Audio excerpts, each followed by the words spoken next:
ನಮಸ್ಕಾರ Karnataka. Day 8 of agriculture ಲಾಗ್ಗೆ ಸ್ವಾಗತ. So ಇವತ್ತು ಬೆಳಿಗ್ಗೆ ಅಡಿಕೆ ಬುಡ ಮಾಡಲಿಕ್ಕಿತ್ತು, ಹೇಗಿತ್ತು ಅಂತ ನೋಡಿ.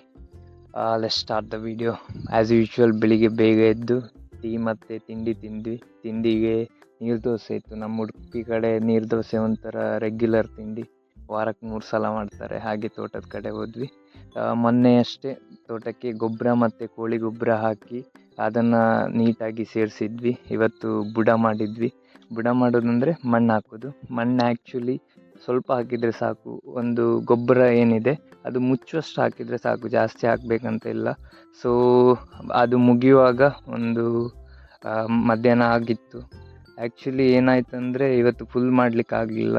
ಸೊ ಅರ್ಧ ತೋಟ ಆಗುವಷ್ಟು ಬುಡ ಆಯಿತು.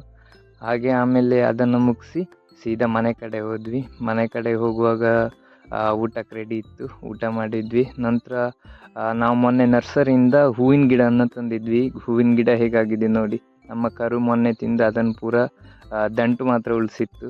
ಹಾಗೆ ನಾವು ಹೊಡಿ ಗೊಬ್ಬರವನ್ನು ಮಣ್ಣಿಗೆ ಸೇರಿಸಿ ಆ ಗಿಡವನ್ನು ನೆಟ್ಟಾದ್ಮೇಲೆ ಅದಕ್ಕೆ ನೀರನ್ನು ಬಿಟ್ವಿ. ಹಾಗೆ ಸಂಜೆ ಆಗಿತ್ತು. ಸಂಜೆ ನಾನು ಸೀದಾ ನನ್ನ ಸ್ಕೂಟಿಯನ್ನು ಇಟ್ಕೊಂಡು ನನ್ನ ಫೇವ್ರೇಟ್ ಹೋಟೆಲ್ ಕಡೆ ಹೋದೆ. ಇದು ಆ್ಯಕ್ಚುಲಿ ನಾನು ಡೈಲಿ ಹೋಗೋ ಹೋಟೆಲ್, ನಾರಾಯಣಣ್ಣಂದು ಹೋಟೆಲ್. ಇದಕ್ಕೆ ಬೋರ್ಡ್ ಸಹ ಇಲ್ಲ, ನೀವು ನೋಡ್ಬೋದು. ಟಿಪಿಕಲ್ ಹಳ್ಳಿ ಹೋಟೆಲ್.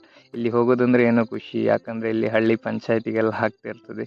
ಹಾಗೆ ನಾನೊಂದು ಚಪಾತಿ ಮತ್ತು ಒಂದು ಚಹಾ ತಗೊಂಡೆ. ಹಾಗೆ ಚಪಾತಿ ಮತ್ತು ಚಹಾ ಬಂತು, ಅದನ್ನು ಕುಡಿದು 30 ರೂಪಾಯಿ ಆಯಿತು. 30 ರೂಪಾಯಿ ನಾರಾಯಣನಿಗೆ ಕೊಟ್ಟು ಸೀದಾ ಮನೆ ಕಡೆ ಹೋದೆ.